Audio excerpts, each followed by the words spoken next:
Berat ya. Silakan siapa yang biasanya? Siapa? Yang biasanya? Ya, silakan dimulai. Kita nanti belajar bersama diskusi ya, supaya nanti hasilnya baik. Silakan.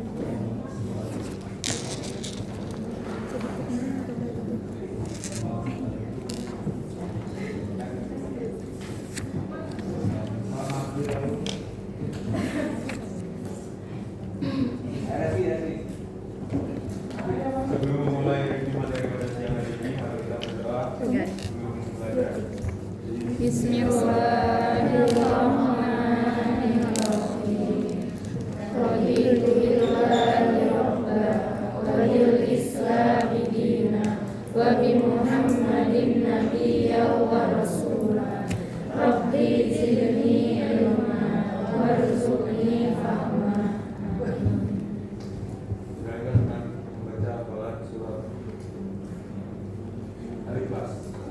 Bismillahirrahmanirrahim. Qul huwallahu ahad, Allahus samad, lam yalid wa lam yulad wa lam yakul lahu kufuwan ahad.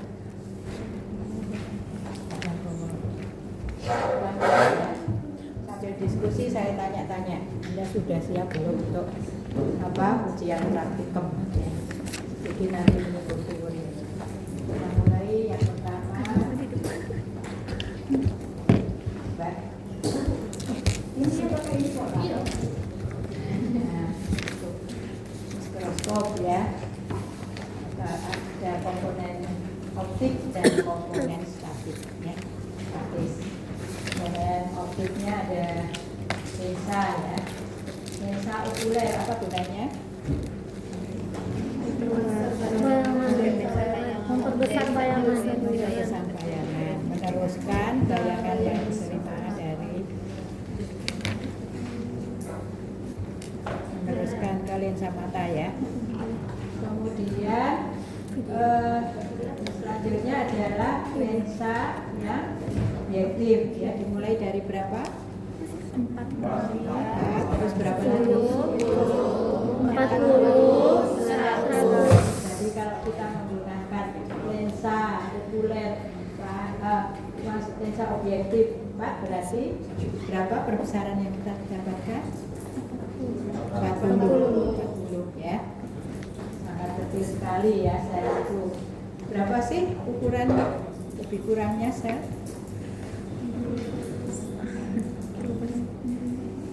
Mikron mestinya.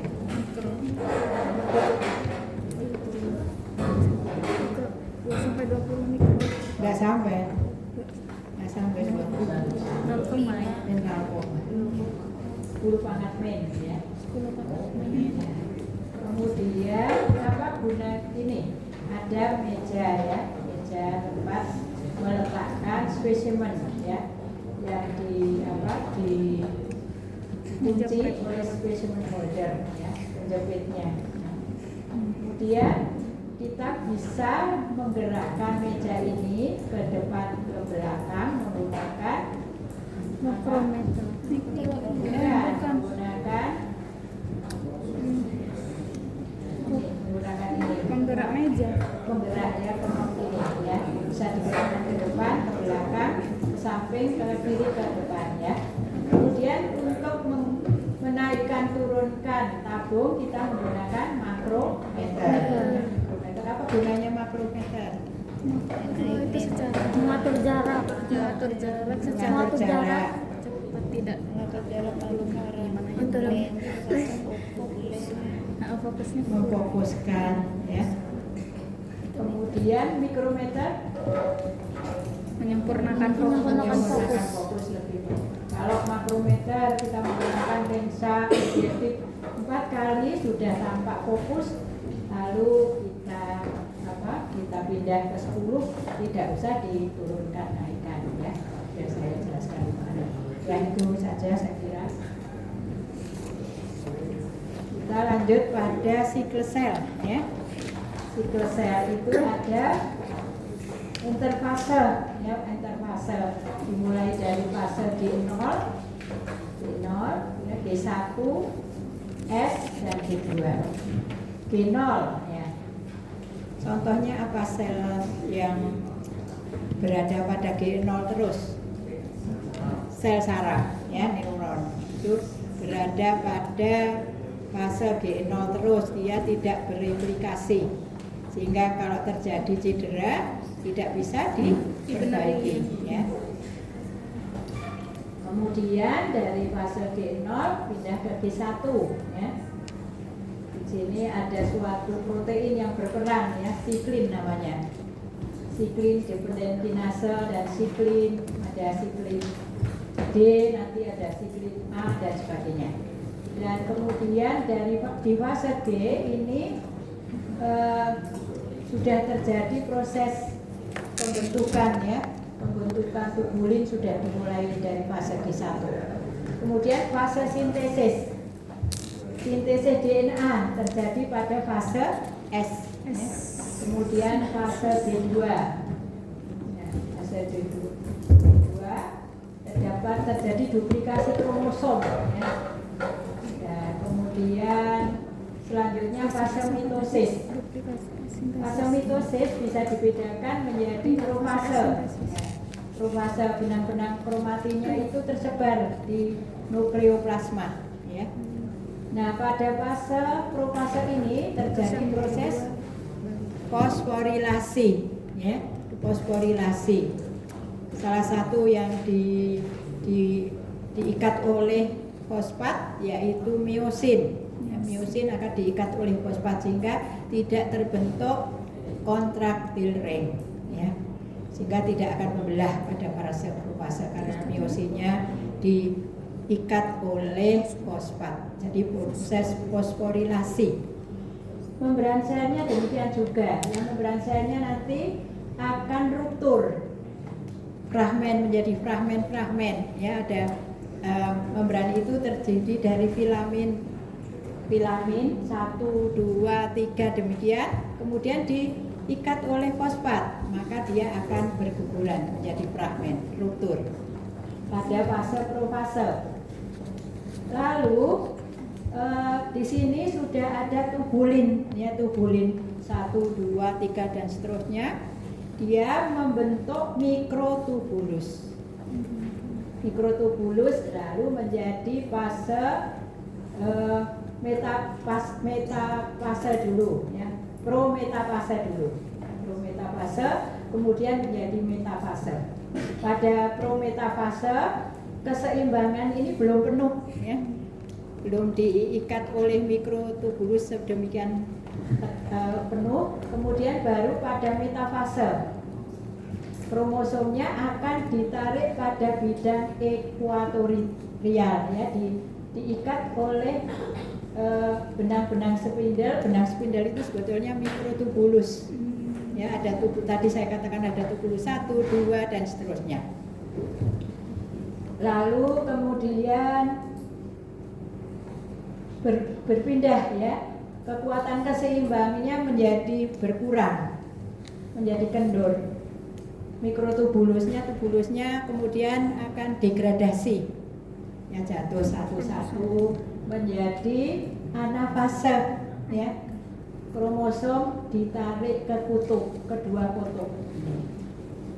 Dan kemudian pada bagian bidang ekuatorial ini nantinya akan terbentuk suatu cincin, ya, yang namanya kontraktil ring. Karena di sini sudah tidak terjadi fosforilasi, terjadi defosforilasi. Miosinnya tidak diikat oleh fosfat lagi, kemudian berikatan dengan aktin, sehingga terbentuk kontraktil ring di sini, ya. Di sini terbentuk kontraktil ring di bidang ekuatorial. Karena kontraksi berputar terus, maka terbentuk 2 sel anakan, itu, ya. Jadi apa yang terjadi pada proses mitosis adalah proses fosforilasi dan defosforilasi, ya.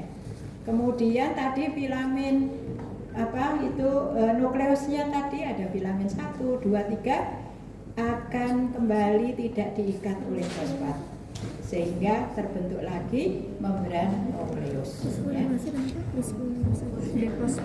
Defosforilasi dan fosforilasi. Fosforilasi itu peristiwa pengikatan dengan fosfat. Defosforilasi tidak diikat oleh fosfat lagi ya. Jelas? Nah, ini preparatnya pakai tanaman ya. Kita belum punya yang pakai embrio, biasanya memakai embrio, kepala embrio karena di sana banyak proses mitosis ya. Mungkin nanti tahun depan kalau bisa kita dapatkan ya Mbak Arya, jadi akan tampak lebih lebih jelas dan lebih bagus ya. Kita mulai dari interfase ya, interfase kromosom di dalam nukleoplasma ya. Kromosom berupa kromatin berada pada nukleoplasma ini. Jadi ini adalah interfase, banyak interfase. Ini apa ini? Anafase ya. Ini metafase. Ini telofase. Ini profase ya. Profase ini profase. Kemudian interfase. Ini anafase. Lalu metafase. Nanti dua sel anakan ya. Kita lanjut. Ini profase ya, kromatin tersebar di sini dalam nukleoplasma, kromatinnya tersebar ini. Lalu nanti tadinya di tengah ya. Kemudian dengan adanya perkembangan dipacu oleh berbagai macam faktor ya. Misalnya tadi ada siklin ya, saya sebutkan siklin itu menyebabkan nanti kromatinnya akan berada di pinggir, di tepi dari nukleoplasma ke arah membran inti dan kemudian ditarik ke bidang ekuatoria. Ini adalah metafase, kromosom berada pada bidang ekuatoria ya. Lalu ini interfase. Bisa membedakan enggak dengan profase, interfase? Iya. Bisa ya? Jadi kalau yang kelihatan keruh banget itu ya interfase ya. Nah, ini adalah anafase, berada pada dua kutub ya, kromosomnya. Ini sudah terbentuk dua sel anakan ya. Membran inti sudah terbentuk. Jadi apa ciri fase telofase? Ya, sudah terbentuk membran inti ya. Proses defosforilasi miosin sudah tidak diikat oleh fosfat, itu cirinya ya. Nah, nanti kalau profase cirinya apa? Cirinya kromatin berada pada nukleoplasma ya, profase gitu. Lalu membran inti sudah mulai mengalami ruptur, fragmentasi ya, cirinya. Terjadi proses fosforilasi, miosin diikat oleh fosfat. Itu cirinya profase. Demikian seterusnya. Jadi soalnya mungkin nanti ada bagaimana karakteristik dari fase, metafase, bagaimana profase, demikian kan? Ya. Sudah habis sekarang jaringan epitel ya. Ada pertanyaan dari apa yang saya tayangkan? Tidak ada. Ya sudah, kalau tidak ada semoga bisa semuanya besok 100 ya. Amin. Insya Allah. Kita lanjutkan dengan tekstus epitelialis ya. Dimulai dari epitel yang hanya selapis ya, maka disebut epitelium simplex. Kalau berlapis stratificatum. Bentuknya pipih, epitelium simplex squamosum. Dijumpai di mana? Di corpusculum renale. Jadi di ginjal. Jadi ginjal itu di sini ada corpusculum renale, ada tubulus-tubulusnya. Nanti kalau pada waktu topik sistema urinaria ya. Ini ada corpusculum renale. Nih, ya. Disusun oleh corpusculum renale disusun oleh epitelium berbentuk pipih ini. Paries eksterna. Bukan disusun ya. Terdiri dari paries eksterna dan interna, nanti pada sistema urobotika saja. Tapi yang jelas itu diselubungi di sini adalah epitelium selapis ya, pipih. Epitelium simplex squamosum ya. Kemudian di dalam ini terdapat suatu anyaman kapiler yang namanya glomerulus ya. Sampai sekarang kayaknya di buku SMA masih disebutkan ini semuanya glomerulus kalau tidak salah ya, masih belum dibetulkan. Jadi yang namanya glomerulus itu di tengah ini, anyaman kapiler ya. Glomerulus. Epitelium simplex lapis memiliki peranan apa? Salah satunya adalah filtrasi ya. Sehingga corpusculum renale ini mampu memfilter ya, memfilter nutrien yang diterima ya. Itu adalah corpusculum renale. Ada mikrofili enggak? Tidak ada ya. Tidak ditemukan mikrofili. Ada stereosilia enggak? Tidak ada ya. Kita lanjut. Kita lanjut pada epitelium masih simplex tapi bentuknya kubus ya. Epitelium simplex cuboideum. Di mana bisa kita temukan? Pada glandula thyroidea ya. Jadi ini glandula thyroidea itu terdiri dari folikel-folikel. Ini folikel yang dilapisi oleh, setiap folikel dilapisi oleh epitelium berbentuk kuboid selapis, epitelium simplex cuboideum ya. Di sini ada massa koloid. Jadi proses iodinisasi itu terjadi di sini ya, pada lumennya ya. Jadi nanti pada kuliah tentang glandula ya, glandula endokrin, iodinisasi terjadi di sini. Ini namanya massa koloid ya, massa koloid. Yang kita fokuskan hanya epitelium dulu ya. Sebetulnya ada sel lain yang di sini di luar dari folikel ya, tidak akan kita jelaskan. Kemudian semuanya sel itu bersandar pada membrana basalis ya. Bisa nggak diamati dengan hematoksilin eosin? Tidak. Pakai apa? PAS, periodic acid shift ya. PAS. Jadi kalau mau lihat struktur pakai HE bisa ya, tapi kalau mau melihat itu struktur yang khusus ya, seperti membrana basalis itu harus dengan pewarnaan khusus karena membrana basalis mengandung glikoprotein yang nanti terikat dengan periodik dengan shiftnya ya. Nah, ini di sini ada kapiler ya. Saya kira nanti tidak ada soal tentang apa ini namanya gitu ya. Namanya kapiler tidak mungkin ya, karena Anda masih fokusnya pada ini. LO-nya masih epitelnya. Jadi kalau ditanya apa nama sediaan yang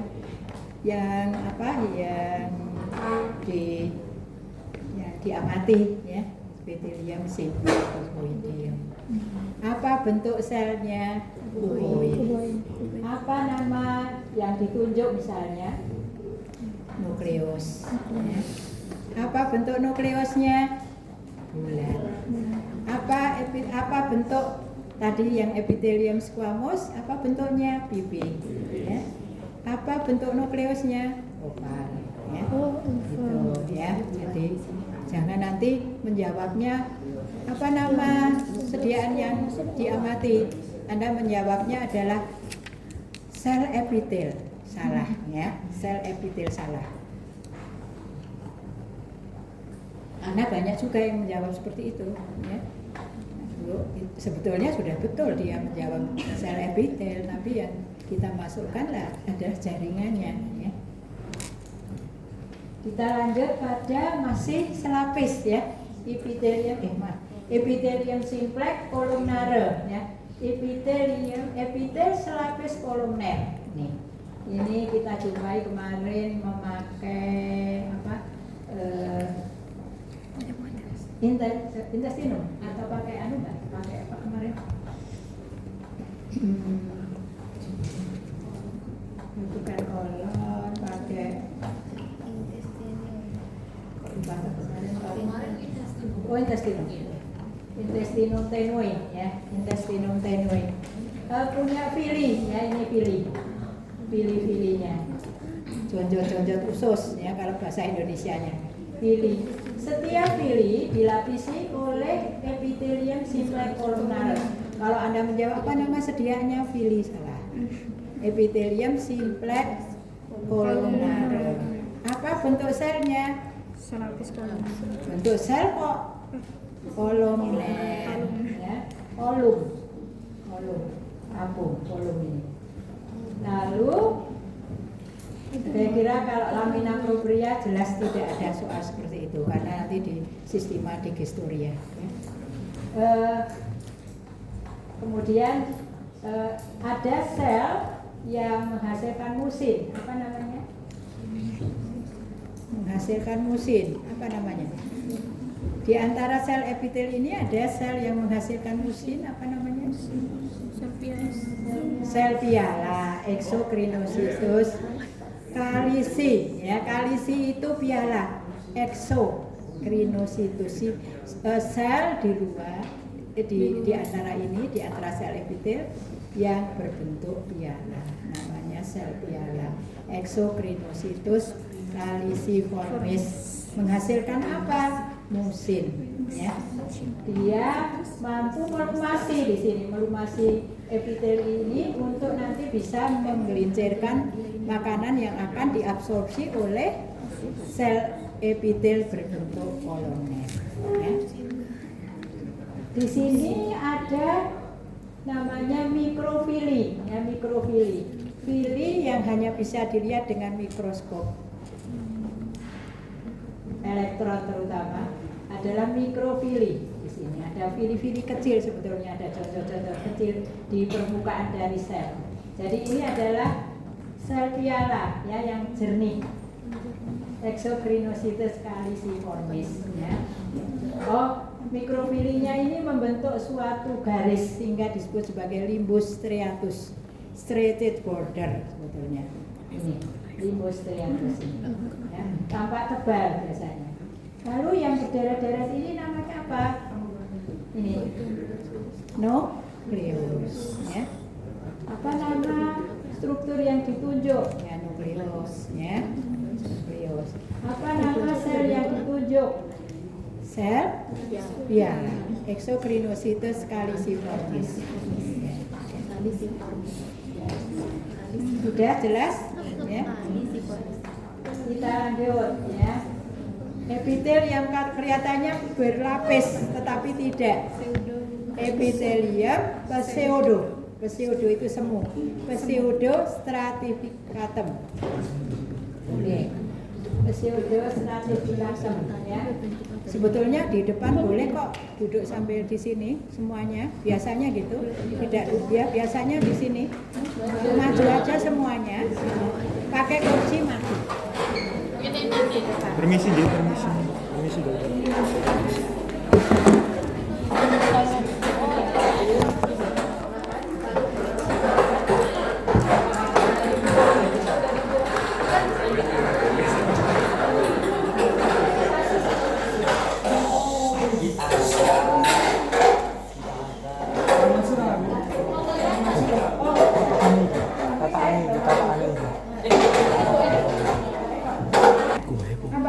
contohnya. Kolomner dan kuboid. Ya, yang kuboid tidak mencapai permukaan, tapi semuanya bersandar pada membrana basalis. Tapi yang kolomner itu yang sampai di permukaan. Jadi ada dua bentuk. Kalau ditanya bentuk ada berapa? Apa bentuk selnya? Dua kan? Ya, dan jawab kolomner dan kuboid. Kemudian di bagian apikal di permukaan ada suatu silia yang tidak bisa bergerak. Ya, bahasa Jermannya stereosilia, tidak bisa digerakkan ini. Beda dengan yang di hidung, pinosilia ya. Ini di sini ada membrana basalis di sini ya. Biasanya di dalam lumennya banyak terdapat spermatozoa. Ya, kemarin siapa kamu ya sudah kita ganti preparatnya ya kemarin.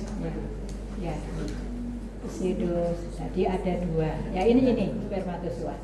Ada stereosilia. Kalau ditanya apa nama struktur yang ditunjuk adalah stereosilia. Ya. Ada berapa bentuk sel? Dua. Kolomner dan kuboid. Ya, sudah. Kita lanjut pada yang bertingkat. Epithelium stratificatum squamosum non kornifikasi. Terdapat di mana? Esofagus. Ya, kalau menanduk payah esofagus kalau menanduk. Ya, ini adalah epitelnya ini. Ada stratum superficial ini. Epitelnya adalah pipih ini. Ya. Lalu yang intermedium berbentuk polihidral. Polihidral itu persegi banyak, ya, persegi banyak. Polihidral persegi banyak. Ada beberapa lapis yang bentuk pipih. Kemudian yang tebal itu yang intermedium, ya. Yang pipih bentuk nukleusnya adalah oval.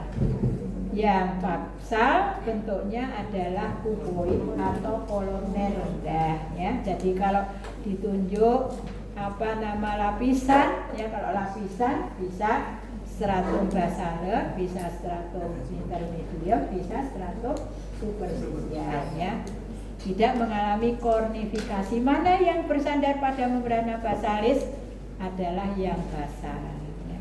Apa nama lapisan yang bersandar pada membrana basalis, yaitu stratum basal. Ya, itu. Di sini dermis ya, kemarin sudah ya integumen ya, dermis. Nanti ada. Kita lanjut pada yang menanduk, ya menanduk kok menanduk ya.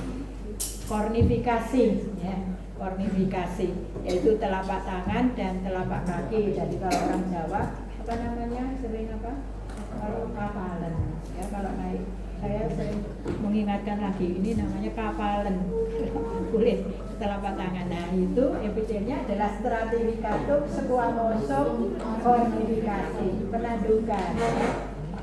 Nah menanduk ya, ini adalah kornifikasinya stratum kornificatum. Ada beberapa lapis di sini. Stratum yang jernih tapi tidak tampak sekali di sini di atas stratum granulusum, namanya stratum lucidum ya, lucidum, stratum granulusum karena di dalam nukleoplasmanya ada granula ya, granula keratoyalin di sana.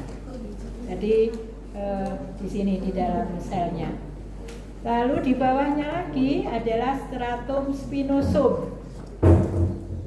Dan yang basal adalah stratum basal. Di sini stratum basal hanya satu lapis ya.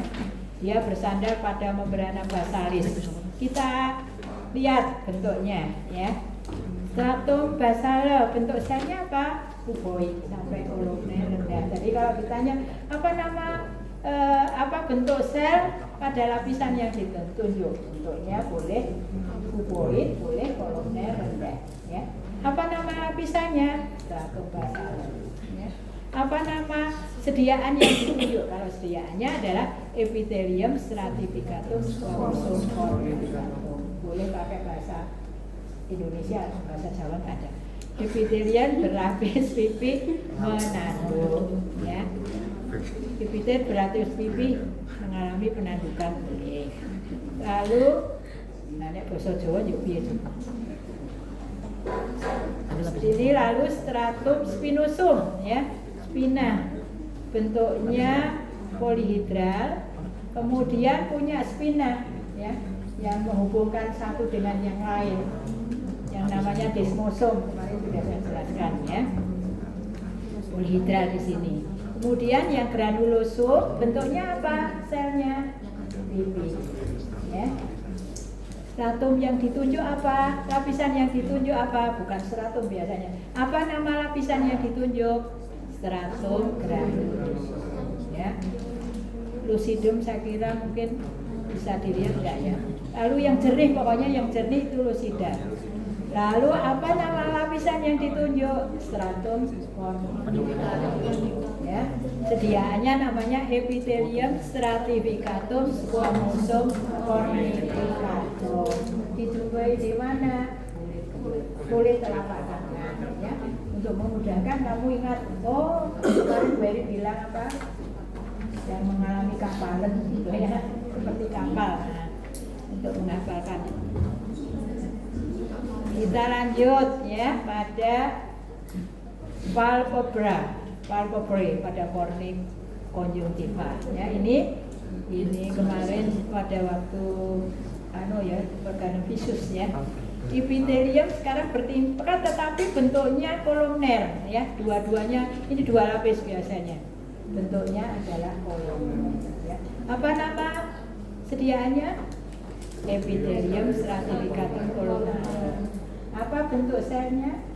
Kolomner. Ya. Dijumpai di mana? Sudah. Apa pewarnaannya? Hematoksin. Ya, jelas ya. Nah, lanjut pada epithelium yang berubah-ubah, transisional.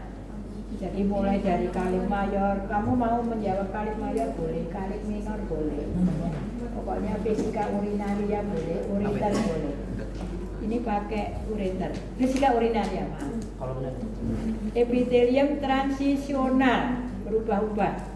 Yang basal, ya, bentuknya adalah kuboid yang basal. Yang bagian tengah berbentuk persegi banyak juga, polihedral. Lalu yang di permukaan membulat, ya, kemarin coba diamati membulat, bentuk nukleusnya bulat di sini. Polihedral juga bentuk nukleusnya bulat, ya, itu. Jadi berlapis di sini, ya. Kemudian yang di permukaan ada yang membulat, nanti kita terangkan pada fisika urinaria. Lanjutnya mari. Ada pertanyaan? Enggak ya? Jelas ya. Rectus connectivus sekarang ya. Jaringan ikat yang sebenarnya proper rectus connectivus. Kita mulai dari jaringan ikat longgar ya. Rectus connectivus areolaris. Dijumpai di mana? Di mesenterium. Mesenterium itu alat gantung usus.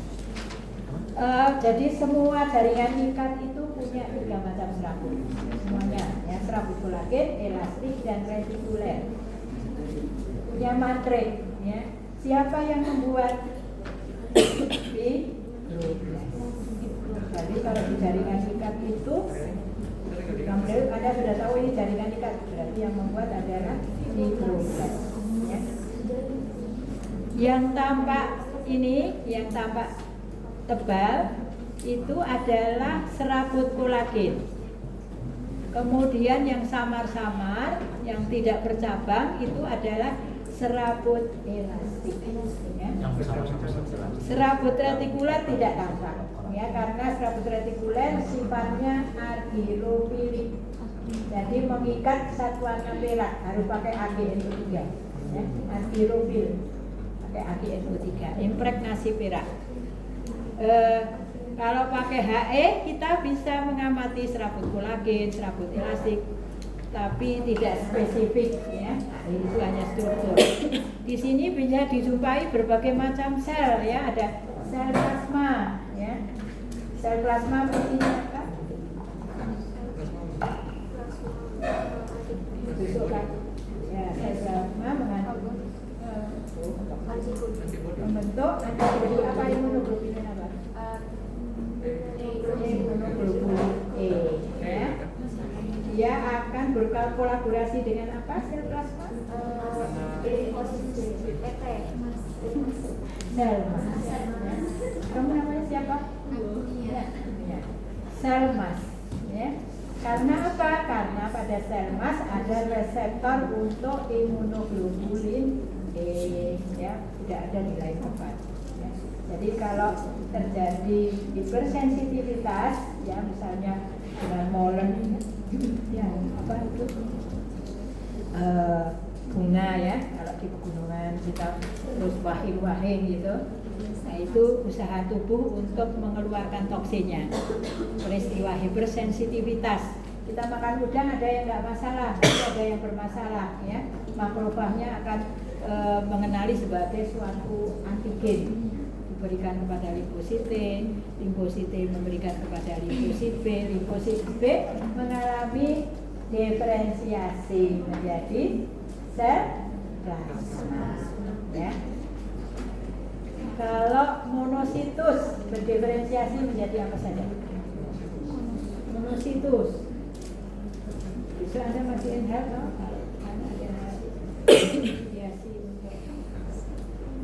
Apa? Monositus akan berdiferensiasi menjadi apa saja?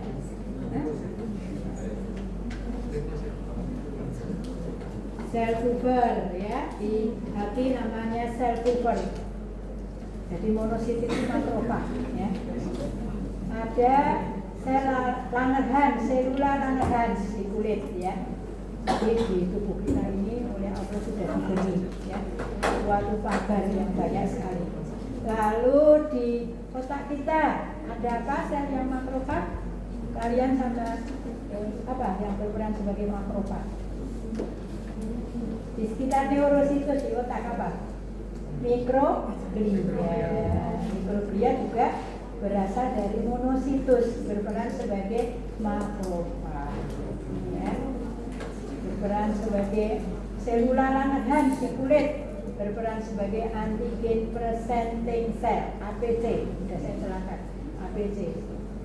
Selula Langerhans. Ya. Kemudian tadi dari monositus semua. Sudah kuliah tentang darah. Oh ya tahu. Nah, besok ya. Monositus. Kemudian ada limfosit B dan limfosit T ya, dengan mikroskop cahaya kita tidak bisa membedakan kecuali dengan suatu marker. Dari marker CD12 atau CD8 ya. Nanti akan ada bedanya dia bereaksi atau tidak dengan CD8 atau CD12. Kok mati? Mati. Nah, itu limfosit B. Limfosit B akan berdiferensiasi menjadi makrofag. sel plasma. Tidak usah lagi ya. Salah tidak masalah. Limfosit B berdiferensiasi menjadi sel plasma.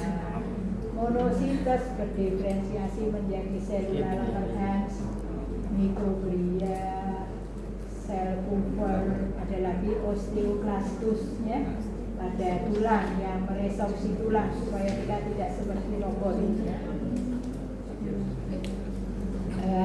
Lalu untuk menunjukkan serabut kolagen dengan apa? Dengan pewarna Mallory. Dengan pewarna Mallory tambah warnanya biru. Dengan pewarnaan apa? Hematoksilin perhub, elastiknya berwarna hitam. Ya. Dengan pewarnaan impregnasi perak yang terlihat serabut reticuler. Ya. Jadi kalau ada pertanyaan apa namanya teknik pewarnaan untuk serabut retikuler ya, impregnasi perak. Serabut elasin apa? Serabut kolagen apa? Malon. Ya, sudah. Di sini banyak sel, saya tidak bisa membedakan satu dengan yang lain, sulit saya kira. Mungkin ini monosit ya. Ada sel plasma juga di sini. Jadi Tectus connectivus areolaris itu kaya dengan sel, ya banyak dijumpai di sini. Dari fungsi B, ada dari fungsi T, dan sebagainya. Kita lanjut pada Tectus connectivus collagenosius. Oh berarti kolagennya banyak. Ya. Compactus irregularis. Sekali lagi juga ada serabut kolagen, serabut elastik, serabut retikuler yang membentuk fibroblastos.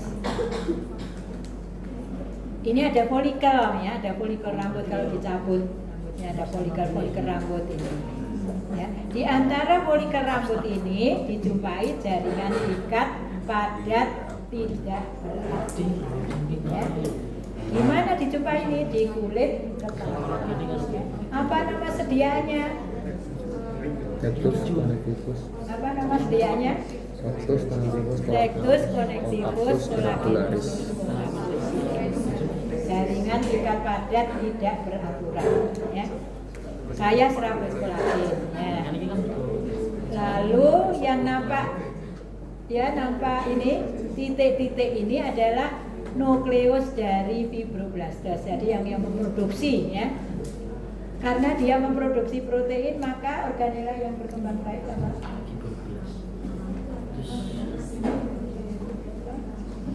Maka organela yang berkembang baik kalau dia mampu mensintesis protein, ribosoma, ya. Otot, dia perlu energi, maka organela yang berkembang baik, mitokondria, gitu ya. Selanjutnya, jadi ini jaringannya ya. Jaringan ikat padat tidak beraturan. Apa nama serabut ini? Yang ini ya, yang tampak berkas tebal itu adalah serabut kolagen. Ya. Yang tipis-tipis, yang tipis-tipis itu serabut elastik. Retikuler tidak kelihatan ya.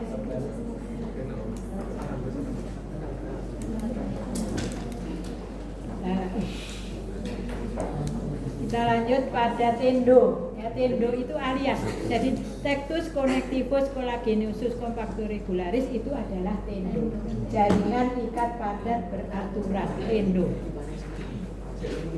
Nah, ini mudah sekali ya. Ini tendo, ini adalah musculus ya.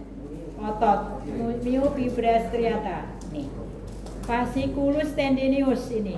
Fasciculus tendinius, satu fasciculus diselubungi oleh peritendinius, jaringan ikat di sini, ya jaringan ikat. Lalu satu-satunya sel yang ada apa? Fibroblas, ya, mesti fibroblas. Yang nampak hanya serabut kolagen padat, ya serabut kolagen padat. Jadi kalau ditanya apa nama serabutnya, serabut kolagen jelas ya. Apa nama sediaannya adalah ini, Tectus connectivus collagenosius TCCCR. TCCCR. Ya. Aduh. TCCCI apa?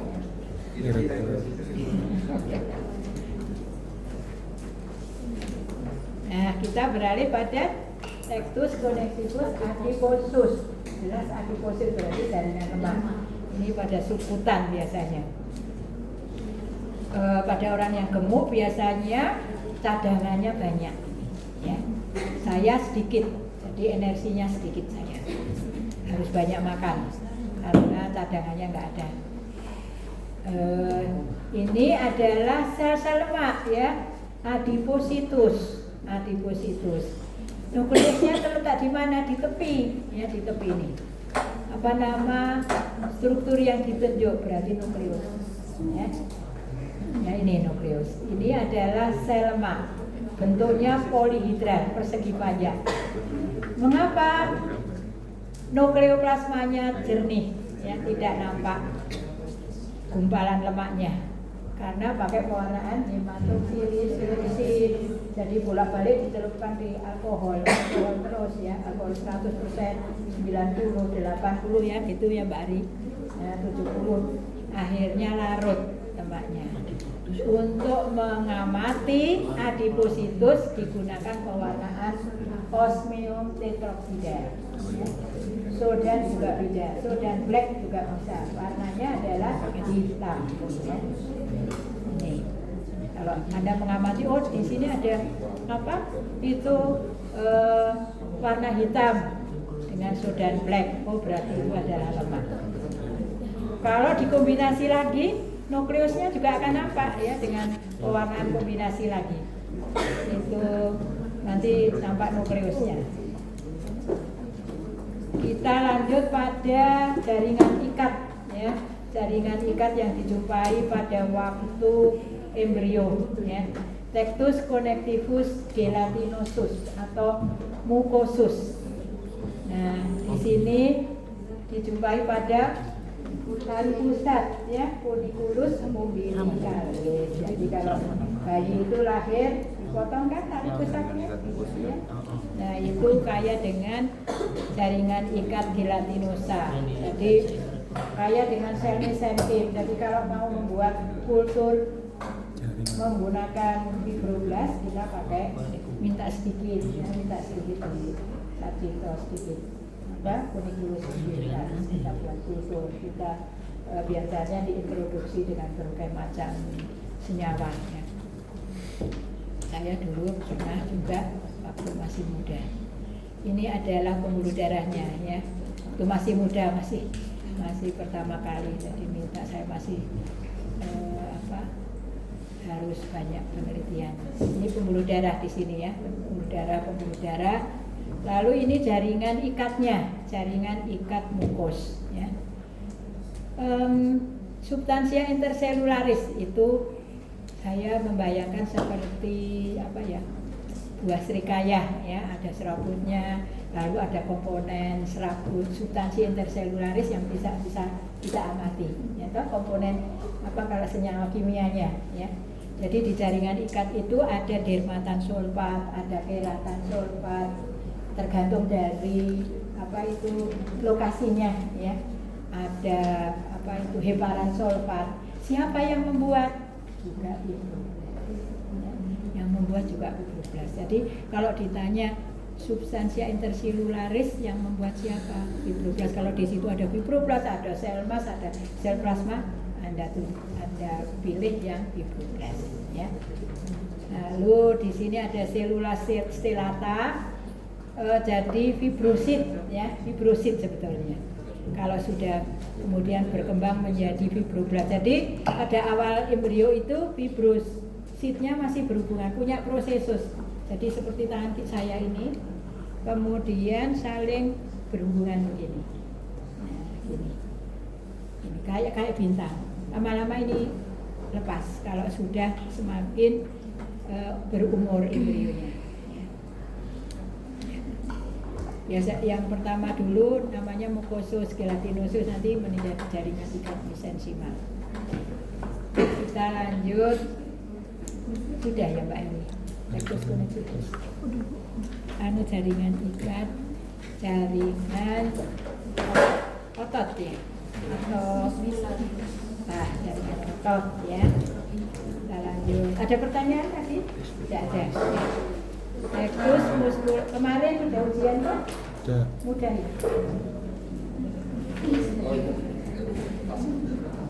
Jawab berapa? Di atas 7. Di berapa? Berapa? 60. Ya, di atas 6. Di atas 60. Alhamdulillah. Nanti diulang aja di akhir. Nah, ini tectus muscularis striatus ya. Kita dijumpai di mana? Tectus muscularis striatus. Jaringan otot lutut. Biasa dijumpai di mana? Tulang. Skelet apa? Lidah. Kan lidah kok? Lidah itu ototnya otot skelet. Bisa kita gerakkan kemana-mana. Bibir juga ya. Kalau sudah pakai sampai pembuluh darah berarti sudah non striatus. Ya. Punya sarkomer. Nah, punya sarkomer berarti yang striatus. Ya. Punya stria-stria. Ya. Ada diskus A, ada diskus M, diskus A. Nah itu adalah musculus striatus. Ini penampang membujurnya. Ya. Penampang membujur. Penampang membujurnya. Jadi ada nukleus ya, nukleus di sini di tepi, ini nukleusnya. Kemudian ada diskus anisotrop dan isotrop. Nanti perbesaran kuat ya, mesti ada nggak? Oh bukan. Jadi nanti kita tunjukkan, oh garis-garis yang di sini sudah lihat kan kemarin ya, garis gelap terang, yang terang isotrop. Apa nama garis yang ditunjuk? Kalau yang terang berarti isotrop, yang gelap anisotrop. Ya.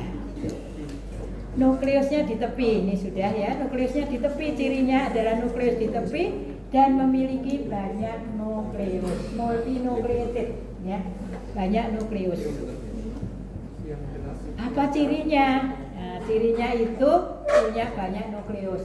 Ya, kalau saya membuat soal, apa karakteristik sel otot skelet? Nah, saya karena tadi jawabannya mungkin nukleus di tepi, maka saya buat nukleus, punya nukleus, memiliki satu nukleus, salah ya. Terus kemudian bisa dijumpai pada pembuluh darah, salah ya. Ya. Kita lanjut, ada lalu sarkomer ada ya. Lalu tectus muscularis striatus yang melintang ya. Ini yang melintang. Kalau yang melintang kita bisa mengamati epimysium, perimysium, dan endomysium ya. Satu fasciculus, ini satu fasciculus. Jadi yang luar ini adalah epimysium. Kemudian jaringan ikat fibrus ya, masuk ke dalam, membagi menjadi fasciculus. Namanya adalah dibungkus oleh perimysium. Perimysium. Setiap fasciculus terdiri dari sel otot ya, otot yang striatus ya. Diselubungi apa setiap otot? Diselubungi endomysium ya. Nah, di sini nampak nanti nukleusnya di tepi itu tampak. Yang non striatus ya, pada pembuluh darah ya, banyak pada aorta, vesika, pada apa? Arteria ya, itu muskulusnya adalah non striatus. Nukleusnya terletak di mana? Di tengah. Di tengah nukleusnya. Jumlahnya banyak enggak? Enggak ya. Miositus bentuknya fusiform ini. Punya sarkomer? Enggak. Tidak, ya kan? Tidak punya stria kan? Stria HI tadi nggak ada M ya. Kemudian tidak ada garis isotrop dan anisotrop ya.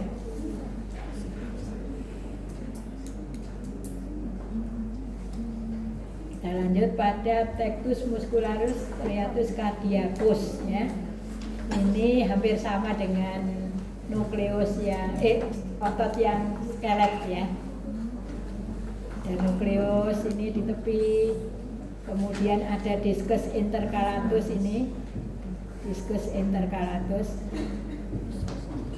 yang menghubungkan satu sel dengan sel yang lain.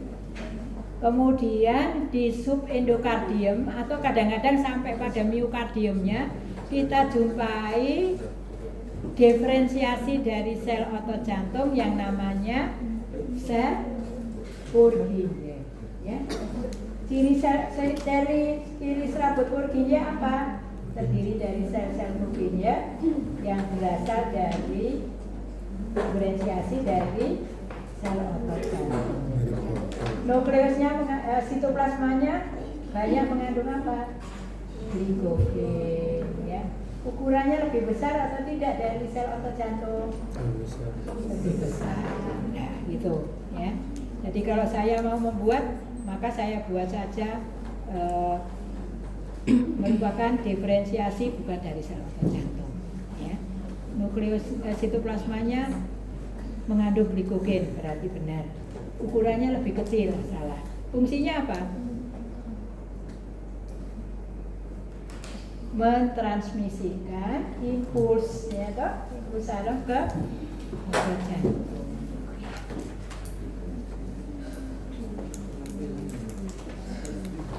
Udah, kita lanjut pada usus ya. Oh, kartilago ya, kartilago dan usus ya. Yang pertama dulu, osteogenesis dismalis. Ini terjadi di mana? Sudah ujian ya? Sudah tak? Mana udah ujian ini? Pulang. Sudah teorinya. Sudah kan? Karena saya sudah membuat soal yang bisa. Ada, ini terjadi di mana? Osteogenesis dismalis pada tulang pipi. Di mana? Tulang atap kepala tengkorak, apalagi patella ya. Nah, itu adalah osteogenesis dismalis ya. Sel mesenkim akan berubah menjadi sel yang pertama kali adalah osteoblastositus. Osteoblastositus ini akan mensekresi, ya, membuat matrik. Di sini komponen matriknya dibuat. CA hidroksi apatit dibuat. Terbentuklah yang namanya osteoid. Pulau-pulau di sini osteoid. Kemudian ada osteoblastus yang terbenam pada osteositus, pada osteoid disebut sebagai osteositus. Jadi osteoblast ini membuat dulu ya, komponen osteoid dulu. Kemudian dia terbenam, ada yang terbenam sebagai osteositus. Ya, osteositus. Jadi nanti osteoblast berada di tepi dari osteoid, sedangkan osteositus berada terbenam pada osteoid. Ya, osteositus ya. Kemudian datanglah monosit, berubah menjadi osteoklastes. Osteoklastes berada pada lekukan yang namanya lacuna Hofstee. Ya, itu di sini. Osteoklastos beda dengan osteoblastus dan osteositus. Dia punya banyak nukleus, ya, sehingga disebut sebagai sel raksasa, sel gigantika. Itu adalah osteoblastus. Dia berperan sebagai makrofag. Ya. Nah, kemudian osteogenesis yang berkembang dari kartilago, ya, terjadi di mana ini? Di mana? Di mana? Di mana ini terjadi? Osteogenesis cartilaginea. Di tulang panjang, ya, tulang panjang. Itu femur, ya, femur itu osteogenesis cartilaginea, ya. Jadi mulai dari zona reservata, zona cadangan kartilago, zona reservata, kartilago di sini, sel-sel kartilago. Kemudian berproliferasi, bertambah banyak, bermitosis. Di sini zona proliferativa. Nampak nanti memanjang, ya, membentuk parenkim sel-selnya.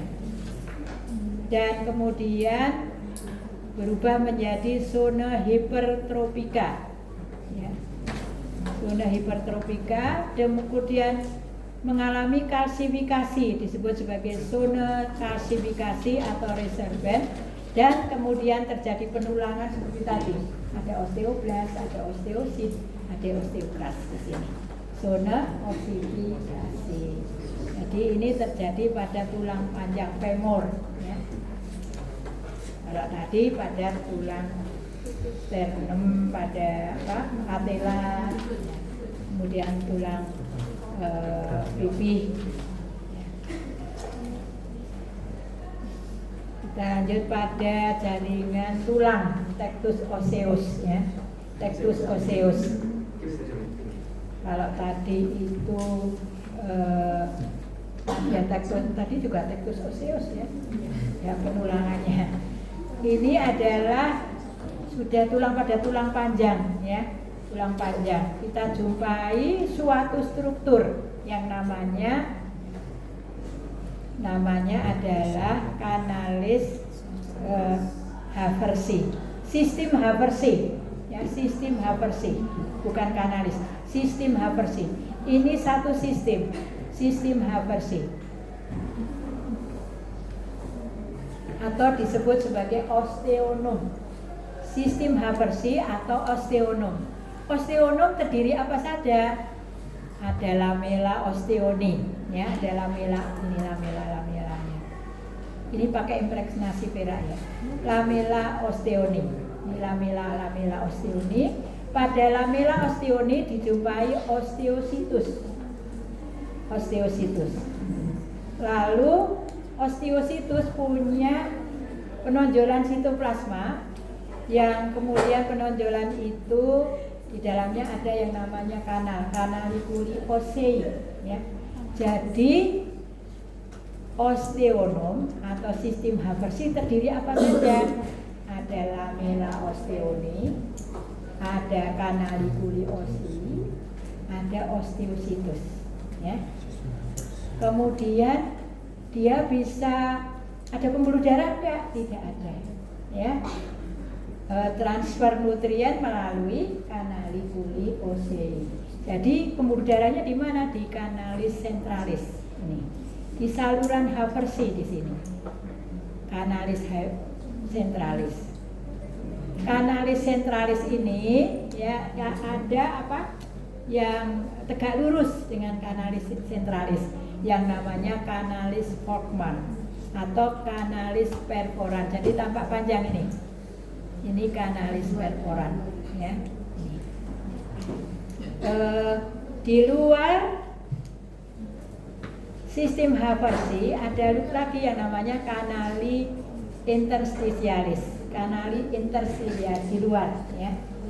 Di luar sendiri ada, kan dibungkus oleh periosteum, ya.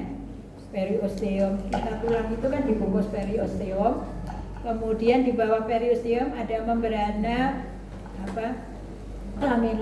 lamela circumferentia externa, baru nanti lamela osteoni, baru nanti sistem Haversi, kemudian lamela interstitialis. Tulang di dalamnya ada medula osseum. Kalau kita makan ayam, ya toh, lalu sering kita hisap, enak sekali. Itu sumsum tulang, medula osseum. Di situ tuh banyak tulang sel-sel muda, ya toh? Medula osseum. Nah, ini tulang itu di dalamnya ada medula osseum. Medula osseum dibungkus oleh endoosteum. Di dalamnya lagi ada lamela circumferentia interna, ya, gitu. Jadi bungkus luar tulang apa? Periosteum. Bungkus yang dalam apa? Endoosteum. Di bawah periosteum ada apa? Lamela circumferentia atau membrana boleh, membrana circumferentia externa. Di dalam endoosteum ada apa? Membrana circumferentia interna. Setelah itu ada apa? Sistem Haversi atau osteonom, ya. Osteonomnya terdiri dari lamela osteoni, ada osteositus, ada kanaliculi ossei. Lalu ditembus oleh apa? Osteonom, oleh kanalis centralis atau kanalis Haversi. Yang tegak lurus kanalis centralis apa salurannya? Kanalis perforan atau kanalis Volkmann, ya. Jadi kalau kita belajar itu narasi, ya kita lihat di atlas. Oh, narasi, kita buat narasi. Jadi nanti hafal, bukan dihafal. Kalau dihafalkan sulit. Ya narasi, ini narasi juga. Apa? Yang sebelumnya yang tektus osis pakai pewarnaan apa? Oh ini impregnasi pirak. Oh, Impregnasi pirak, ya. Kalau pakai HE nggak menangkap ya, nggak jelas ya. Tulis itu pewarnaan khusus, sulit khusus, mahal juga. Ya khusus itu sulit membuatnya, harus terampil. Di tempat kita itu sudah bekerja lama, ya. Saya nggak bisa juga. Saya seorang ahlinya juga. Laporan biasanya. Kita lanjut, kita hanya mengarahkan saja ini. Kita hanya mengarahkan untuk mengambil spesimennya. Mereka yang membuat. Dan kita juga mengarahkan ini sudah tebal atau tipis gitu. Tapi kalau saya nggak terampil. Cartilago Yalin ya, Cartilago Yalin. Nah, seperti gelatin ya, Yalin. Gimana dijumpai di trakea ya, di trakea. Jadi dari trakea kemudian nanti bronkus, bronkiolus itu kartilagonya adalah cartilago Yalin. Karena butuh kaku. Kalau nggak kaku payah nanti ya. Nah ini adalah cartilago, apa nama sedianya? Cartilago Yalin. Apa nama selnya yang ditunjuk? Jangan bilang fibroblas. Ya, kondrositus ya, kondrositus. Kondrositus berada pada suatu ruangan namanya apa? Laguna. Pewarnaannya pakai apa? Maaf ya, saya di atas. Pewarnaannya pakai apa? Toluidin biru. Ya. Karena untuk mengamati matriknya ini. Matrik cartilago Yalin kaya dengan glikosaminoglikan, ya. Yang lebih banyak glikosaminoglikannya di mana? Di matrik sekitarnya. Di sekitar dari gerombolan kondrositus itu ada matrik namanya matrik teritorial. Jadi kalau seorang tentara ya, matrik teritorial, kuasa teritorial di sekelilingnya. Lalu di antara gerombolan lagi ada matrik interteritorial. Yang paling banyak glikosaminoglikannya di mana? Kemarin keluar. Matrik teritorial. Ya, bukan di perikondrium. Perikondrium terdiri dari dua stratum, ya. Stratum fibrosum. Kok disebut fibrosum? Karena jaringan kita.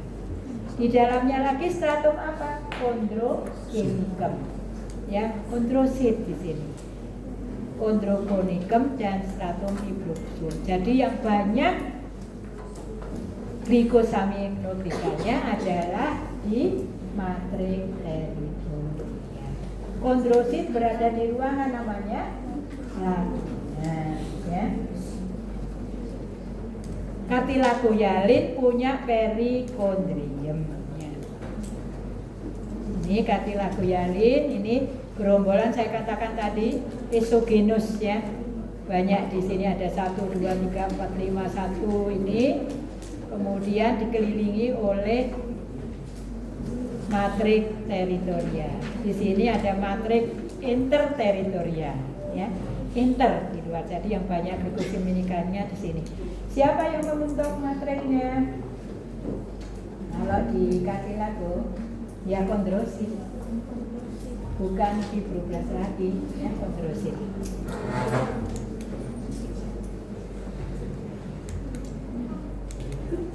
Nah, kita beralih pada cartilago elastik dulu, ya cartilago elastik yang memiliki perikondrium. Yang tidak memiliki perikondrium apa? Cartilago fibrosa.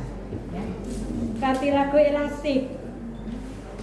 Kalau tadi jaringan ikat elastik nggak ada ya? Ada yang tahu jaringan ikat elastik terdapat di mana? Ada di ligamentum nuchae, ya ligamentum nuchae. Cartilago elastik terdapat di mana? Di telinga epiglotis juga di sini, telinga di sini, cuping ini ya. Bisa di ini kan di epiglotis juga. Kalau tidak nanti bisa membuka menutup kaku ya dari elastik. Ada perikondrium ya ini, kemudian kondrosit ini 1-2 kondrosit ini 1-2 diselubungi oleh ada lakunanya dulu, kemudian yang tampak ini ya, yang tampak lebih ungu ini adalah matriks teritorial karena banyak glikosaminoglikanya. Sedangkan ini adalah matriks interteritorial. Ya. Kemudian ini nukleus ya, ini nukleus ya. Permisi.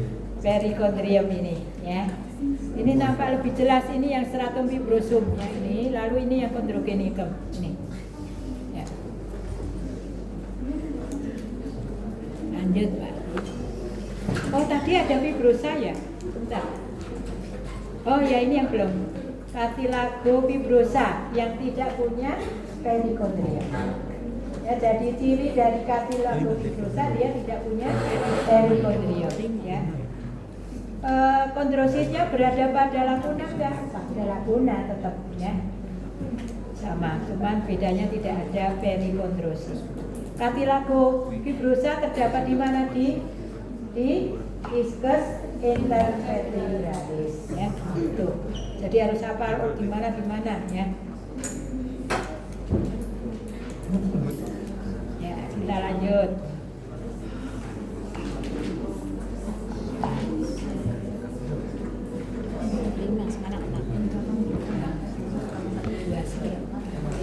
Jam 3 sampai jam 3. Nanti setelah itu kan yang ini ya, nggak apa-apa. Kita lanjut pada integumentum penghidup dan pengecap ya. Nah, kita mulai dari epithelium olfactory ya, di mana sel-sel olfaktorinya akan bersinapsis dengan apa? Akson dari sel olfaktori bersinapsis dengan dendrit dari apa?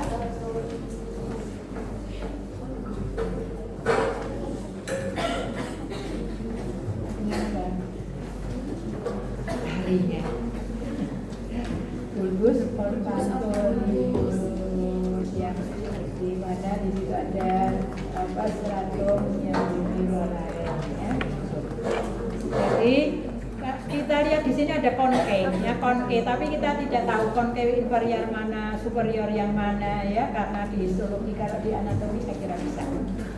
Kita lihat pada konkenya, ini ada epitheliumnya di sini, ada glandulanya juga, ada apa itu sabut saraf, kemudian ada anyaman kapiler.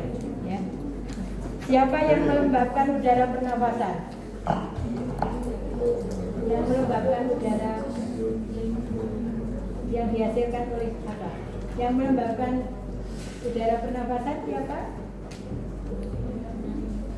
Glandula Bowman. Glandula Bowman. Ya, di sini ada glandula Bowman. Ada salurannya juga. Kalau yang menghangatkan udara pernafasan,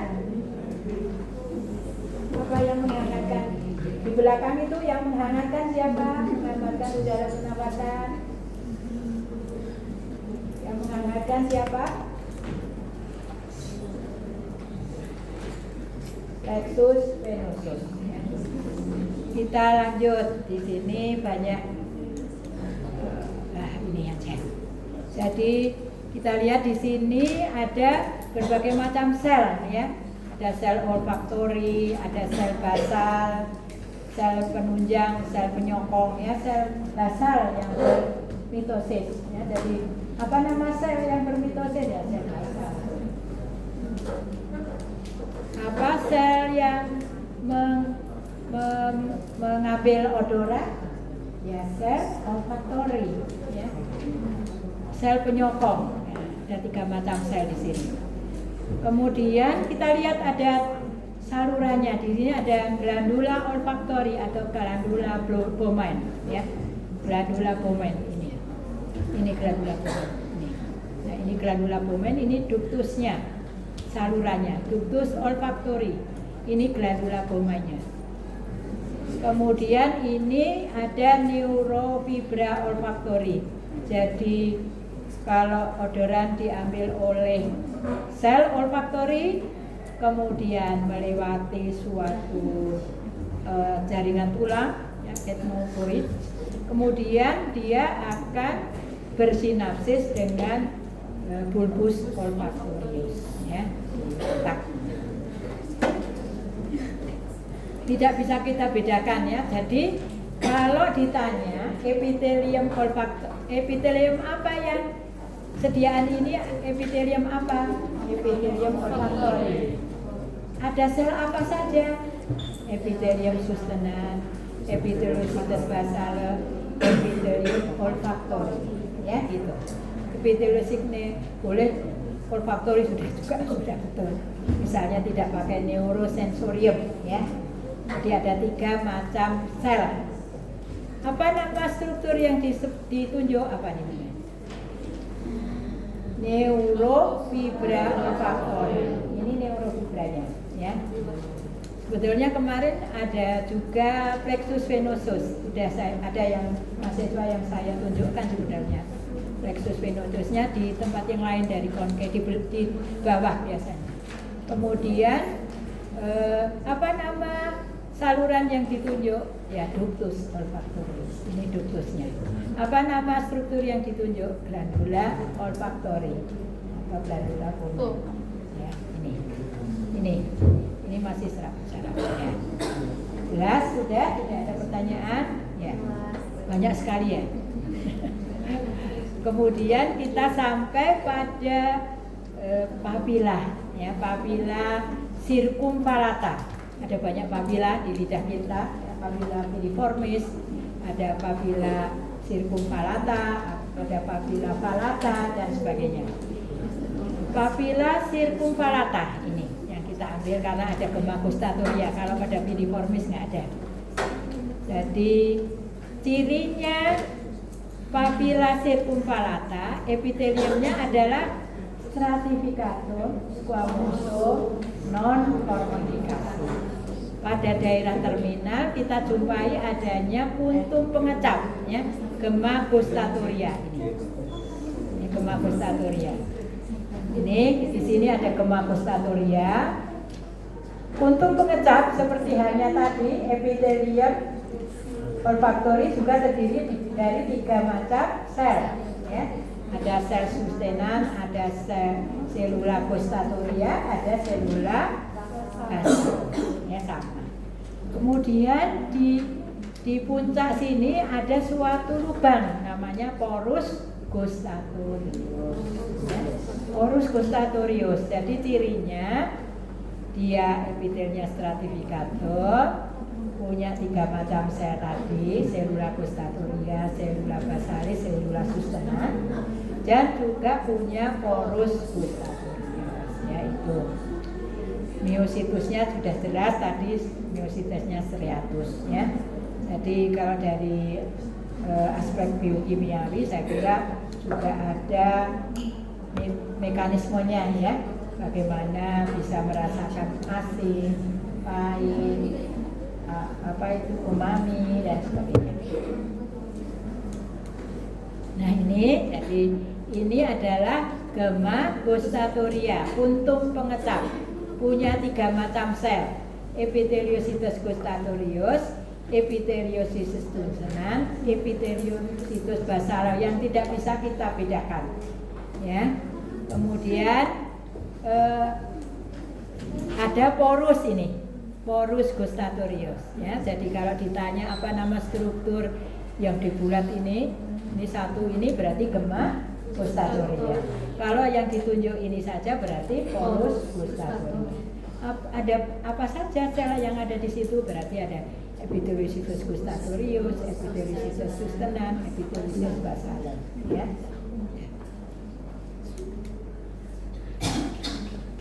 Nah, kita lanjut pada kulit telapak tangan sama tadi juga ya. Jadi ini stratum corneum, stratum lucidumnya jernih, di atas stratum granulosum.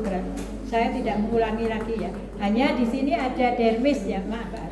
Mungkin ya saya ulang lagi yang dermis. Kalau ini kan epidermis, ini dermis ya. Ada stratum papillare.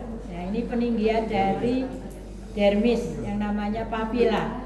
Papilla corii. Yang papilla corii di situ ada apa? Akhiran sarafnya di papilla corii. Di belakang mungkin papilla corii ada apa? Akhiran sarafnya. Akhiran saraf yang ada di papilla corii. Ya. Apa? Corpusculum tactus ya. Corpusculum Meissneri yang di sini ya. Meissneri di sini. Corpusculum apa toh? Ujian preparannya? Selasa, Bu. Selasa. Seminggu lagi. Selasa besok. Belum pada. Stratum ini corpusculum, di sini tactus atau Meissneri. M-nya besar ya untuk nama orang. Dijumpai di mana? Di papilla corii. Di stratum papillare boleh ya. Lalu di sini ada stratum reticulare yang berbeda jenis jaringan ikatnya ya. Di stratum papillare biasanya jaringan ikat longgar. Kemudian nanti di subkutan ya, yang banyak adipositusnya ada corpusculum lamellosum atau corpusculum paternoster.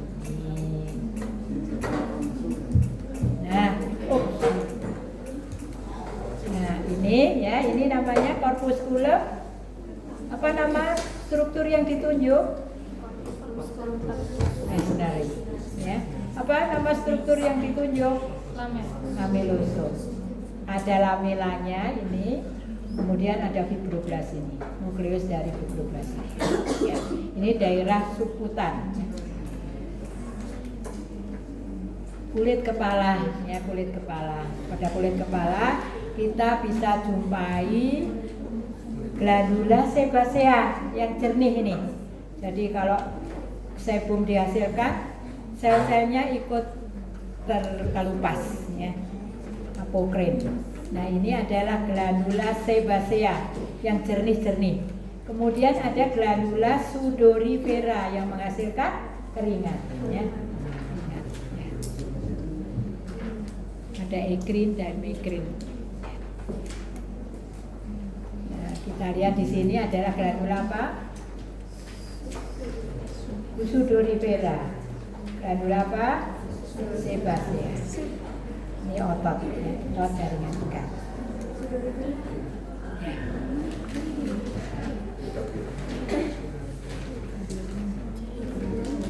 Blok 1 memang terbanyak ini histologinya. Organon visus ya, organon visus kita lanjut. Tinggal satu lagi Pak. Vestibulocochlear ya. Oh, Sahara.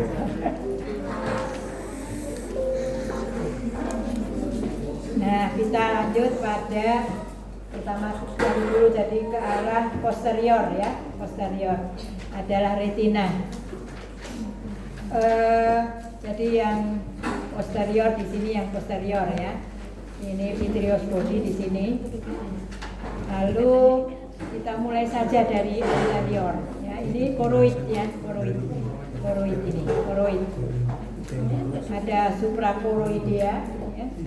Kemudian yang di dekat sini ada yang memiliki banyak pembuluh darah ya. Di luar di sini adalah sklera, jaringan ikat di sini, padat biasanya. Kemudian ini bagian yang anterior ya. Kemudian choroid, ada suprachoroidea. Kemudian di sini ada pembuluh darah banyak. Kemudian stratum pycnosum. Jadi lapisan-lapisan ini akan mendapatkan pasokan nutrien itu dari koroid ya. Kemudian stratum pigmentosum karena sel-selnya mengandung pigmen ya. Fungsinya apa? Menyerap cahaya ya, menyerap cahaya. Kemudian cahaya kemudian akan salurkan nanti ya, ditransfer ya. Kemudian menjadi stratum basilorum conorumku atau di sini terdiri dari sel bacillus dan conus ya di sini. Lalu stratum limitan externum ya, stratum limitan externum. Selanjutnya stratum nucleare externum terdiri dari nukleus, bacillus dan conus badan selnya. Kemudian stratum plexiforme externum ini di sini terdapat sinapsis antara dendrit dari sel bacillus dan conus dengan akson dari sel conus dan bacillus dengan dendrit dari sel-sel horizontal, sel amakrin, ya toh? Sel bipolar. Ada sel horizontal, sel amakrin, sel apa lagi? Sel apa lagi? Sel horizontal, amakrin, bipolar di sini.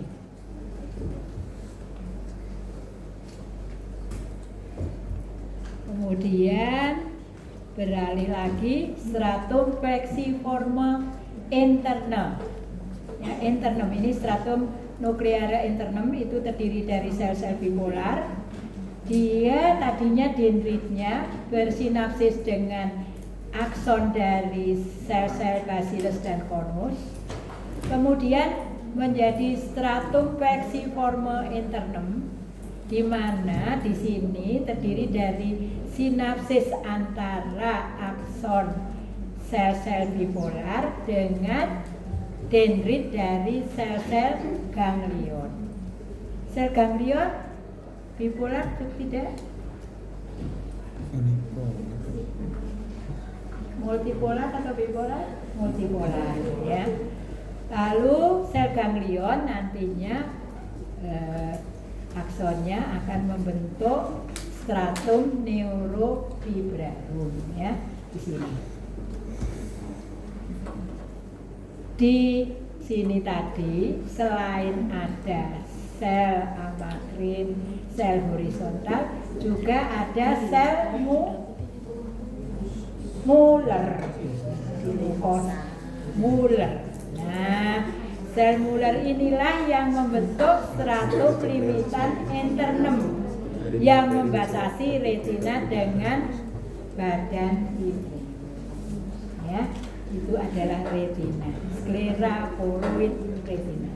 Jelas berarti nanti ini tadi ya sel ganglion aksonnya membentuk stratum neurofibrarum, kemudian masuk menjadi nervus opticus.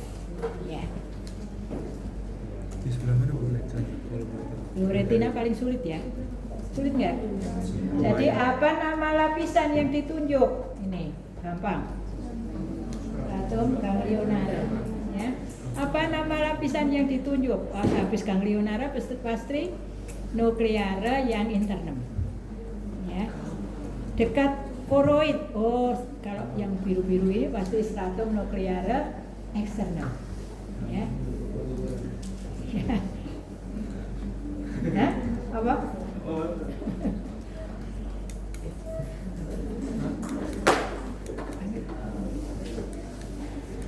Kok macet nggak?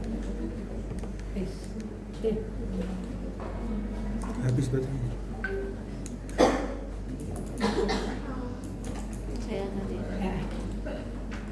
Nah, kita lanjut pada bagian yang anterior ya, kornea ya, kornea bagian anterior ya. Kita mulai dari epithelium anterior ya. Epitelnya apa jenisnya? Stratificatum squamosum, ya, stratificatum squamosum. Yang basal bersandar pada membrana basalisnya, namanya apa? Yang basal, Bowman atau glomerus. Apa?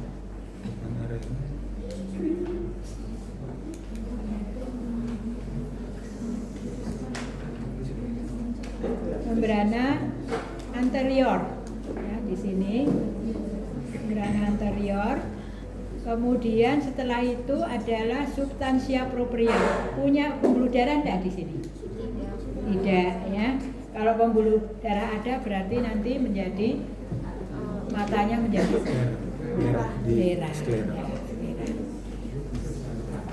Kemudian ada epitelium posterior, kayak endotel tapi bentuk epitelnya adalah kuboid, ya.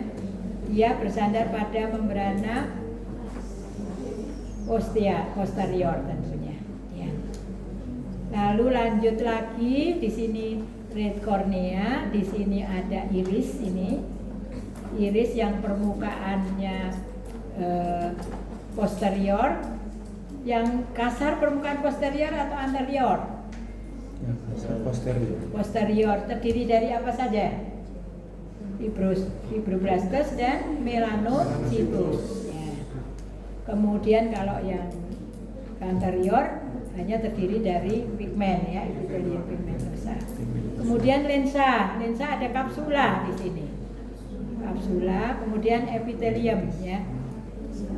Lalu ada differentiating cell fiber lens dan macul fiber lens. Mengandung apa?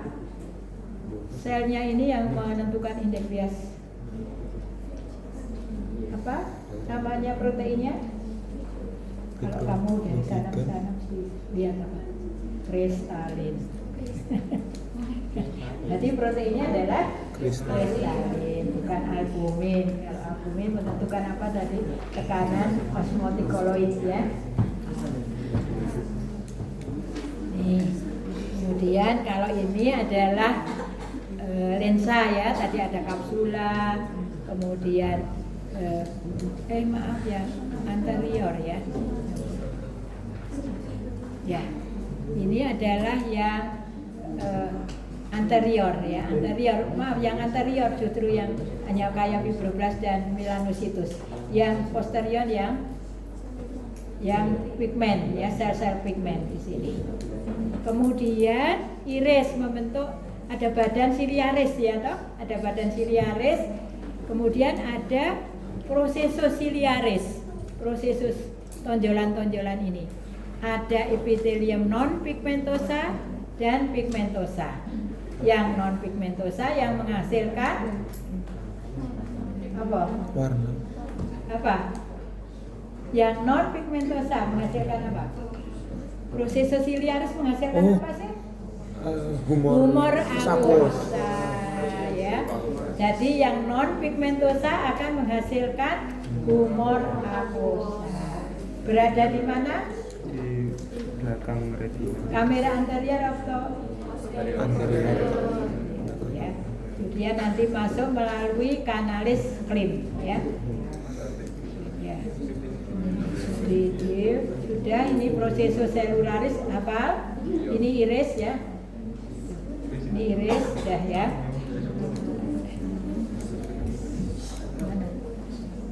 Sudah, Mbak Ali.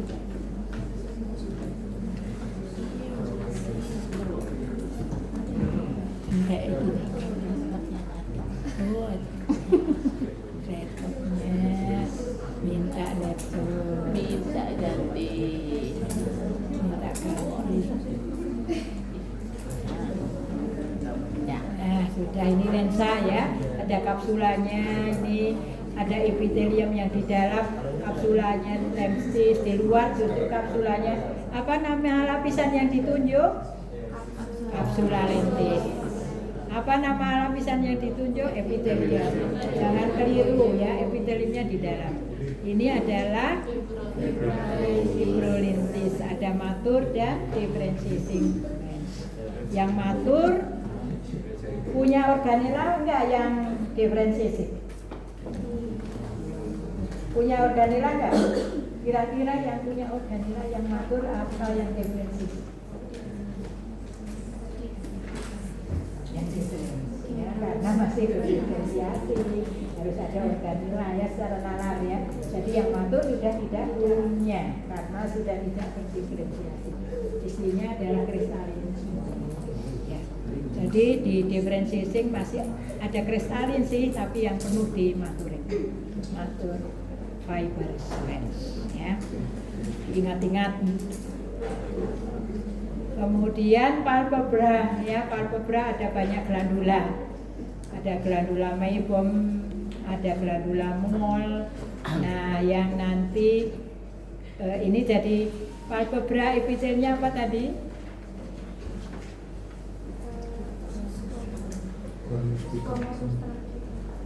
Ya, bukan squamosum.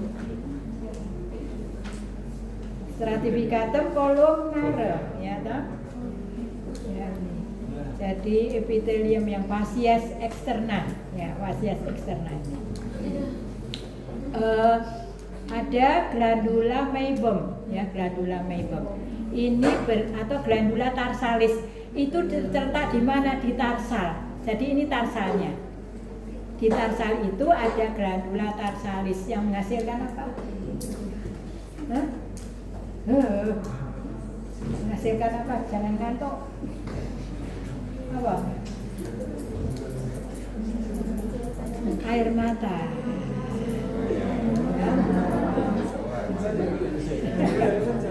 Glandula mol dan glandula mol ini ya, glandula mol kemarin nampak jelas glandula mol itu yang di dekat epitelnya ya. Kemudian ada glandula sebasea ya, terus otot yang lain kelihatannya nggak kelihatan, ada pili ini. Jadi yang di dekat pili itu glandula apa? Mol. Kita lanjut. Dua lagi Bu. Dua lagi, masih dua. Pikiran saya, estimasi saya 2 jam. Ya nggak apa-apa. Organum vestibulocochleare ya. Bawa Bu. Puasa. Enggak.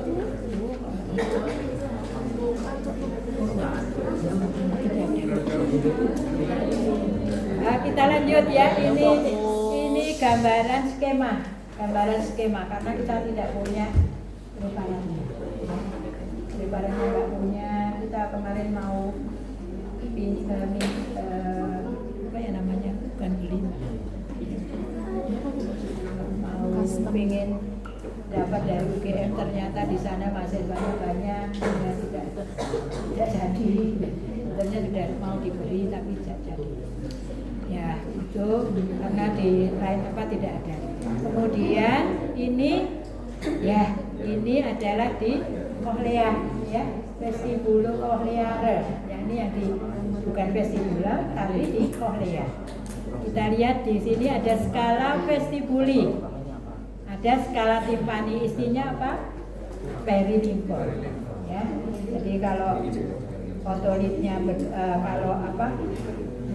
tulangnya bergerak, kemudian akan menggerakkan perilimfo bergoyang. Ya. Skala vestibuli dipisahkan dengan skala media oleh membrana vestibularis. Ya. Kemudian skala media dengan skala timpani dipisahkan oleh membrana basilaris. Ya. Kemarin ada saya sebutkan varias interna, varias eksterna, tapi tidak usah bedakan. Kemudian pada varias interna yang jelas ada stria vascularis. Ya. Stria vascularis ini yang memproduksi endolimfo melalui apa? transfer ion, yaitu kalium ada berapa sel yang ada di situ? Ingat nggak kemarin? Di setiap vaskularis ada sel apa saja? Ada sel marginalis, yaitu ada fibrosit, ada sel basal, ya, yang di situ menjadi tempat transfer dari kalium dan natrium. Dan kemudian pada pertemuan antara membrana vestibularis dan lamina basilaris terdapat limbus, ya, limbus spiralis. Nah, pada limbus spiralis ini menjadi pangkal dari yang namanya membrana. Jadi ini limbus saya kira. Membrana tectorialis. Di sini ada kohleositus. Sudah ngantuk ini ya. Saya puasa loh, nggak ngantuk. Insyaallah. Nah, jangan ngantuk. Semangat. Ya. Nah, semangat, ayo. Jangan ngantuk. Supaya nanti saya senang kalau semuanya dapat nilai. Amin. Jangan amin kok. Nah, jadi kohleositus, ya, atau hair cell. Hair cell itu juga ada di organon vestibularis, ya. Ada kohleositus juga di situ. Ada kohleositus menjadi penyusun dari makula, ya. Makula ada di mana utriculus dan sacculus, ya toh? Kemudian juga ada di membrana cochlea. Kohleositus mempunyai stereocilia dan kinocilia, ya, yang ada tiplinnya sudah saya jelaskan. Kinocilia ada dua bentuk kohleositus, ada bentuk kuboid dan bulat, ya toh, yang kolomner dan bulat. Nah, kemudian berbeda pada sinapsisnya. Nah, ini pada membrana basilaris merupakan tempat bersendarnya berbagai macam sel, yaitu ada kohleositus, ada sel pilar, ada sel palang, merupakan sel penunjang, ya, tidak usah dijelaskan, nanti secara khusus saja saya kira.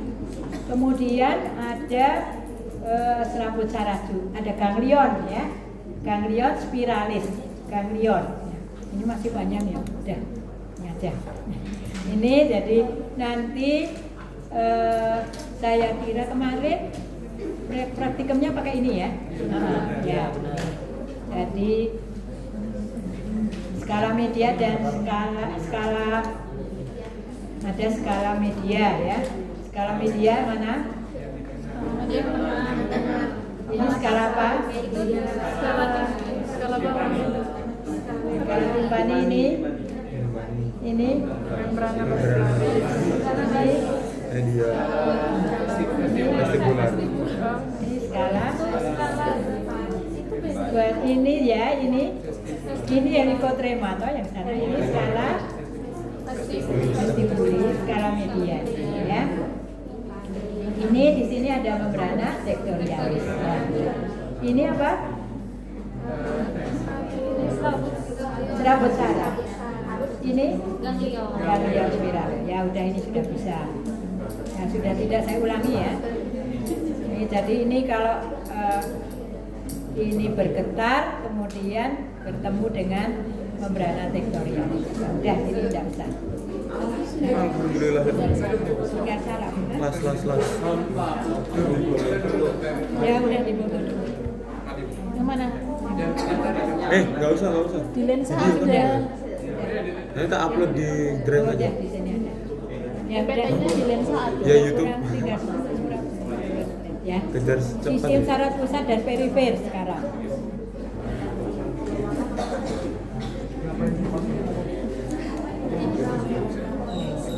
Bisa, Bu. Oh ya. Kembali ya. Kita mulai dari fokus Makasih ya.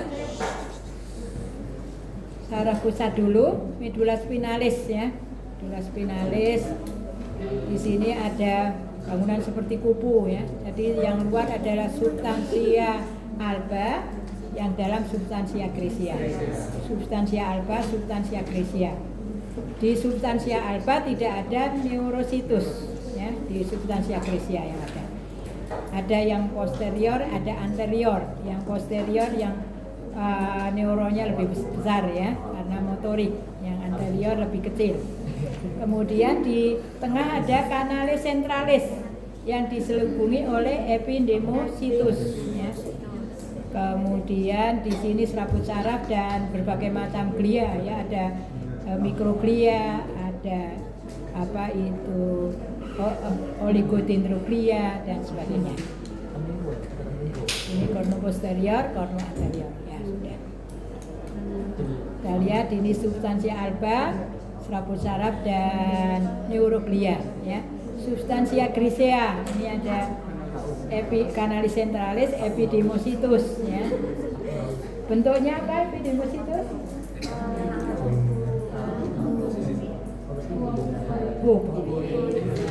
Ini neurositus, jadi ini daerah posterior saya kira yang besar. Kemudian cerebellum ya. Cerebellum ini ada sulcusnya, ini gyrus, ini sulcus. Kemudian di daerah substansia gracia ada 3 stratum, stratum moleculare, stratum Purkinje, stratum granulosum. Ya. Kemudian ini adalah substansia alba. Ya. Cerebrum ada 7 lapisan sebetulnya, tapi tidak bisa kita bedakan. Yang kita bisa mengamati sel piramidal ya, neurositus ini, neurositus banyak. Lalu ganglion simpaticum adalah kumpulan badan sel ya. Ini badan selnya ada nukleus, ada nukleolus. Ini apa? Ini yang di sini apa namanya? Yang mengelilingi badan sel coba apa? Apa yang mengelilingi badan sel, Mbak? Ini yang mengelilingi badan sel apa? Ayo kamu, ya. Yang mengelilingi apa namanya?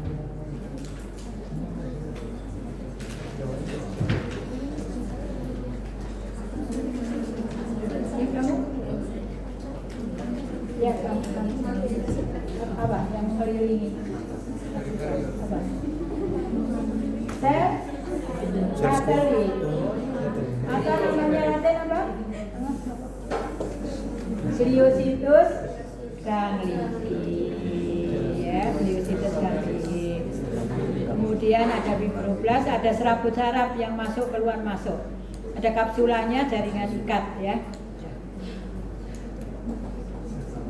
Ganglion spinale. Nah, ini badan selnya lebih kecil ya. Sama saja ada nukleus, ada nukleolus, ada gliositus ganglii. Ada serabut saraf ini di sini, ada kapsula, sama cuma nukleusnya, badan selnya banyak lebih kecil ya, spinal. Nervus perifericus ya, ada serabut saraf. Yang jernih apa? Yang jernih, lilin. Yang tebal, axon ya. Ada sel squam atau neurolimocytus. Di situ ada latinnya enggak di ujungnya? Sel neurolimocytus ada enggak? Ada. Ada. Ya udah. Ini yang melintang ya, karena saya membuat soalnya kayaknya ada yang enggak saya kasih nama kalau sudah ada di situ. Ini adalah yang melintang ya. Jadi ini adalah setiap fasciculus serabut saraf yang terdiri atas serabut saraf diselubungi oleh perineurium ya. Lalu yang paling luar adalah epineurium yang dalam diselubungi serabut sarafnya oleh endoneurium yang terdiri atas serabut retikuler. Jadi tidak nampak, harus dengan pewarnaan apa? Retikuler dengan pewarnaan apa? Aduh, impregnasi do ngantuk kabeh. Yang di dalam ini namanya apa? Struktur yang ada di tengah ini? Akson ada di sini. Kalau yang di tepi itu namanya enggak, yang di tepi sini mieli, yang di sini sel apa? Sel squat. Sel squat fungsinya apa? Ya udah itu sampai sini. Ya semoga bermanfaat. Amin.